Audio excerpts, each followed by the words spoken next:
성수기인 4분기로 들어섰지만 패션업계의 긴장감은 한층 고조되고 있습니다. 그동안 글로벌 시장에서 호실적을 거뒀던 대형 의류회사들의 부진이 고스란히 드러났기 때문인데요. 실적을 살펴보면 특히 해외 시장의 성장세가 둔화하는 모습입니다. 한국만이 아니라 전 세계적으로 의류 소비가 감소하는 추세인데 그동안 글로벌 시장 중심으로 외형이 커졌던 만큼 타격이 큰 것으로 분석됩니다. 특히 연말까지도 업황이 회복되기 어렵다는 시각이 우세한 만큼 기업들은 물론 주주들까지 스트레스 강도가 더해지는 모습인데요.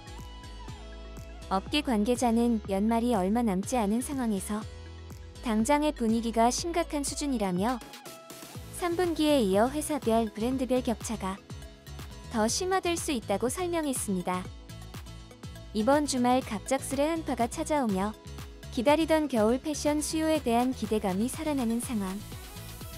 계절적 기회를 최대한 적극 살리는 한편 최선의 주주환원 정책을 병행하면서 패션의 혹한기를 잘 넘겨야 할 때입니다.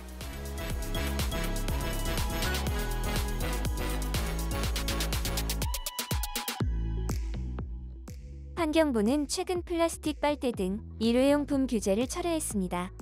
당초 1년의 계도기간이 끝나는 오는 24일부터 매장에서 플라스틱 빨대를 사용하면 과태료 부과 대상이었지만 계도기간을 무기한 연장했습니다.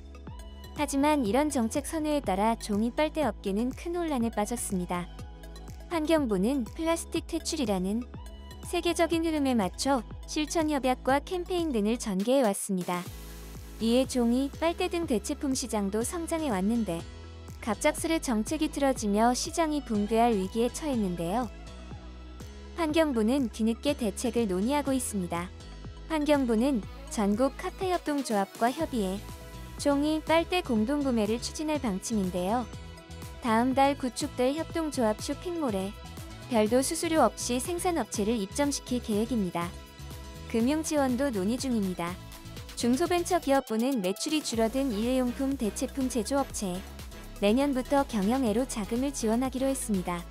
다만 대체품 시장을 살리기 위해선 명확한 정책 방향이 선행돼야 한다는 지적도 나오는데요. 존폐 위기에 내몰린 대체품 시장을 되살릴 실효성 높은 방안이 요구됩니다.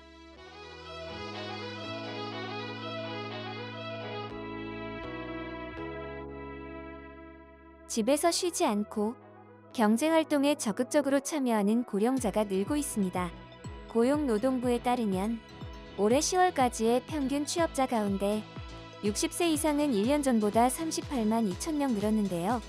60세 이상 고용률은 지난 2020년 42.4%에서 지난해 44.5%로 올랐고 올해 10월까지 평균은 45.6%로 전년보다 상승했습니다. 국제적으로 보면 65세 이상 고용률은 OECD 38개국 중 1위였습니다. 고령 취업자는 정부의 공공 일자리는 물론 제조업 등 다양한 분야에서 늘어나며 민간 일자리 기여도가 높아졌습니다. 60대는 제조업과 도소매업, 70세 이상은 보건복지업 등에서 취업자가 늘었습니다. 취업자 증가분 중 민간 일자리가 차지하는 비중은 지난 2017년 78%에서 올해 88%로 올랐습니다. 일하는 보람을 추구하는 고령자도 서서히 많아지고 있는데요. 고령자가 근로 희망 사유로 일하는 즐거움을 꼽은 비중은 지난해보다 소폭 증가했지만 생활비 보탬을 꼽은 비중은 줄었습니다. 고용부 관계자는 고령층의 고학력화, 건강수명 증가 등으로 일하려는 욕구가 강해지는 것으로 보인다며 고령층을 활용해 구인난에 대응하는 방안을 구상 중이라고 밝혔습니다. 고용부는 고령자가 선호하는 유연한 일자리를 늘리고 다양한 산업군으로 진출할 수 있도록 지원할 것으로 보이며 앞으로 고령 취업자의 활동 반경이 더욱 넓어질 것으로 기대됩니다.